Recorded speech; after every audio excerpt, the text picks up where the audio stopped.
नमस्ते, नमस्कार। एक बार फिर से स्वागत है आपका हमारे YouTube चैनल पर। चलिए निकलते हैं एक नई यात्रा पर। और आज की यात्रा हम दोबारा NH21 पर ही करेंगे, जिस NH21 पर चलकर हम दिल्ली मुंबई एक्सप्रेसवे के ज़रिए गुड़गांव पहुंचे थे पिछले वीडियो में। हम आज जा रहे हैं दौसा और वहां हम आपको लेके चलेंगे वहां के प्रसिद्ध 5 शिवालयों में: सोमनाथ, सहजनाथ, बैजनाथ, नीलकंठ और गुप्तेश्वर। और इस वक्त हम निकल रहे हैं घाट की गूनी टनल से। अब ये टनल जो है, ऐसा बताया जाता है कि भारत की चौथी सबसे लंबी टनल है। 2800 मीटर की टनल है और आने जाने की 2 टनल्स हैं 870 मीटर ईच। और जो ये रास्ता हमने लिया है, जैसे कि मैंने बताया, NH21 है। NH21 को हम जयपुर आगरा हाईवे भी कह सकते हैं। जयपुर से दौसा जाते वक्त 2 बड़े कस्बे आते हैं। पहला है कानोता और दूसरा है बस्सी। ऐसा मेरा मानना है कि बहुत कम लोग राजस्थान के बाहर दौसा के बारे में जानते होंगे, तो थोड़ी सी जानकारी इस शहर के बारे में वहाँ पहुँचने से पहले आपको दे देता हूँ। जयपुर से दौसा की दूरी है 55 किलोमीटर और दिल्ली से दौसा पड़ता है 240 किलोमीटर। अब इस शहर का महत्व थोड़ा बढ़ गया है क्योंकि यहाँ से दिल्ली मुंबई एक्सप्रेसवे गुजर रहा है। कुछ वर्षों पहले दौसा जयपुर डिस्ट्रिक्ट का हिस्सा हुआ करता था, अब इसे नई डिस्ट्रिक्ट में तब्दील कर दिया गया है। दौसा शहर का नाम संस्कृत वाक्य धौसा से लिया गया है, जिसका अर्थ है स्वर्ग जैसा। अब ये वाकई स्वर्ग जैसा है या नहीं, ये मैं आप पर छोड़ता हूँ, आप लोग डिसाइड करें।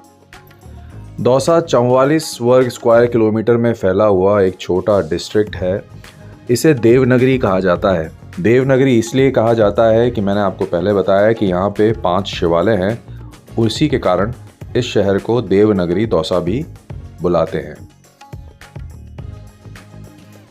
राजस्थान में हाईवे की कंडीशन बहुत अच्छी है। जितने भी ज़्यादातर हाईवेज़ हैं, रोड क्वालिटी बहुत अच्छी है और वैसा ही यहाँ पे भी देखने को मिलता है। बहुत अच्छी रोड्स हैं, कनेक्टिविटी में कोई प्रॉब्लम नहीं। So it was a pleasure to drive on this road and we enjoyed it thoroughly. तो लीजिए, हम आ गए हैं दौसा शहर में।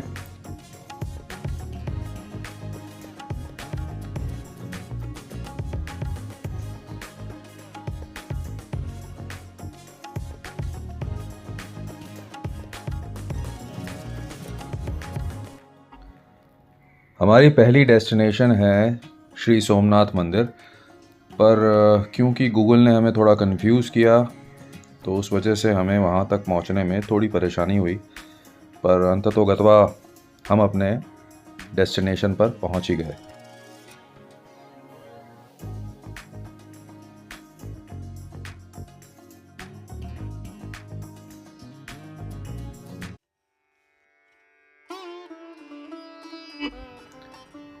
तो फाइनली हम आ पहुँचे हैं श्री सोमनाथ मंदिर, जो कि स्थित है दौसा शहर की उत्तर दिशा में।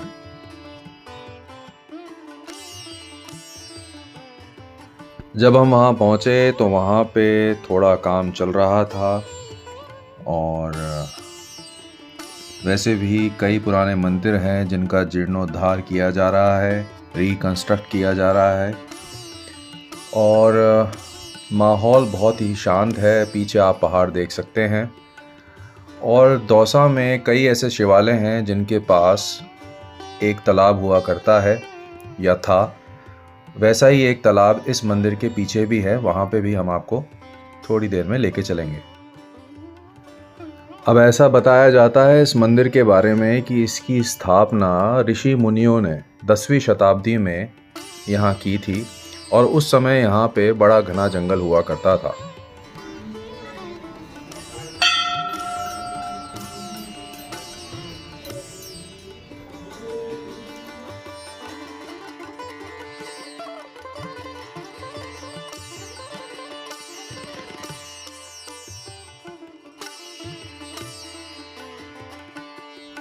मंदिर से जुड़ा एक किस्सा बताया जाता है। उसमें बताया गया कि एक बार चोरों द्वारा इस मंदिर की मूर्ति की चोरी करने का प्रयास किया गया था, लेकिन मूर्ति इतनी शक्तिशाली निकली कि चोर खुदाई करते करते थक गए, पर उस मूर्ति की गहराई का अंत नहीं मिला और थक हार कर वो भाग गए।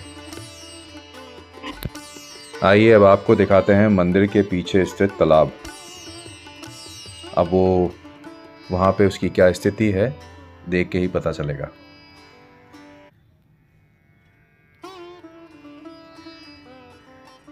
ये देखिए। तो कहने का मतलब ये है कि अब धीरे धीरे, क्योंकि हम लोग प्रकृति के साथ खिलवाड़ कर रहे हैं, तो उसका खामियाजा भी हमें भुगतना पड़ेगा। तालाब ऑलमोस्ट आपने देखा ख़त्म हो चुका है और रास्ता तय करके हम आ गए हैं सहजनाथ मंदिर। और ये है वहाँ पे राजकीय माध्यमिक विद्यालय का प्रांगण, जहाँ से हम निकलकर मंदिर की ओर बढ़ रहे हैं।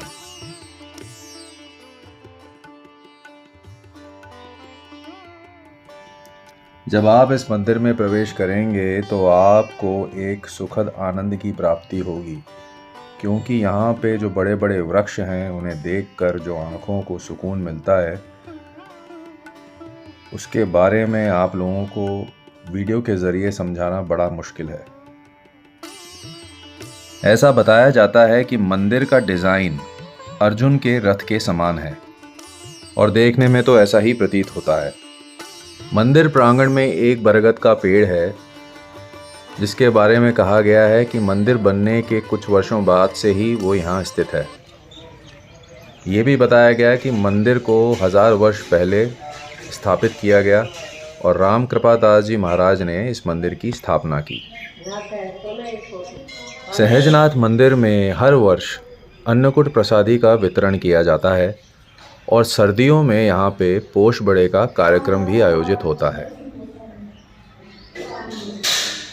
आप जब भी किसी पुराने मंदिर में जाएंगे तो आपको ये अवश्य देखने को मिलेगा कि वहाँ के जो गेट हैं वो बहुत छोटे होते हैं। उसके पीछे का मुख्य कारण ऐसा बताया गया है कि जब आप मंदिर में प्रवेश करें तो आपका सर झुका हुआ हो, भगवान के सामने आप थोड़ी उस झुकी हुई मुद्रा में प्रस्तुत हों।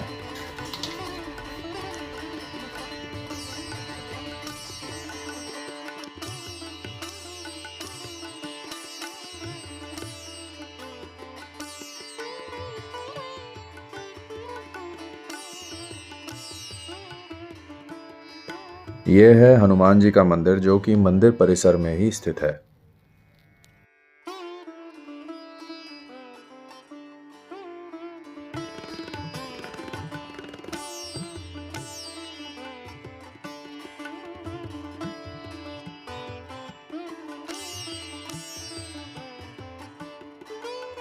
अब यहाँ से हम चलेंगे गेटलव बर्ड हैबिटेट की तरफ, जो कि एक सुंदर झील है और ये स्थित है लालसोट हाईवे पर। और यहाँ से थोड़ा आगे चलकर ये हमने लेफ़्ट लिया और कुछ किलोमीटर हमें चलना पड़ेगा गांव की सड़क पर, जो कि सिंगल लेन है। गेटलव बर्ड हैबिटेट गेटोला एक ऐसा स्थान है, एक ऐसी झील है जिसे सरकार विकसित करना चाहती है टूरिस्ट डेस्टिनेशन के तौर पर। और यहाँ अगर आप बारिशों में आते हैं तो इस जगह की खूबसूरती देखते ही बनती है। मुख्यतः ये बर्ड हैबिटेट है, पर यहाँ पर सिंघाड़े की खेती भी होती है और हमने यहाँ से सिंघाड़े लिए और वो बहुत ही स्वादिष्ट थे। सिंघाड़ों के अलावा यहाँ हमें देखने को मिले कमल के फूल, जो कि थोड़ा दूरी पर थे, और क्योंकि हमारे कैमरे में इतनी शक्ति नहीं थी कि आपको जूम कर कर अच्छे से दिखा सकें, तो हम आपको वो दिखा नहीं पा रहे हैं। उसके लिए हम क्षमा चाहते हैं। थोड़ी सी गंदगी की समस्या है, अगर ये दूर हो जाए तो बहुत अच्छी बात होगी।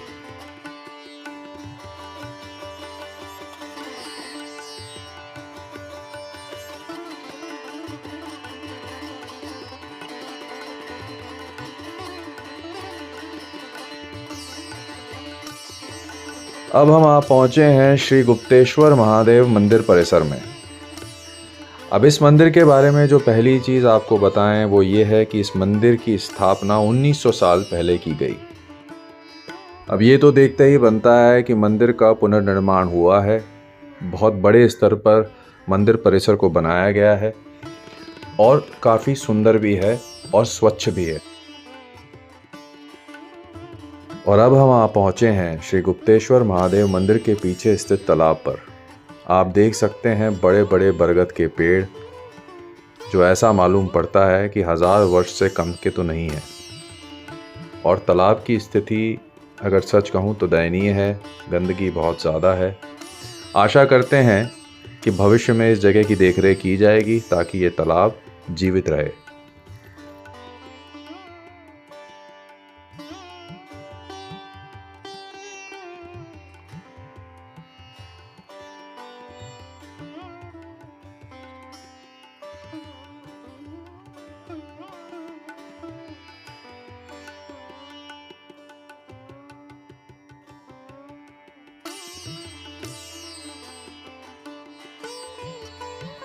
आइए भगवान के दर्शन करते हैं और आशीर्वाद मांगते हैं। सब कुशल मंगल रहें, सब सुखी रहें, यही हमारी आशा है।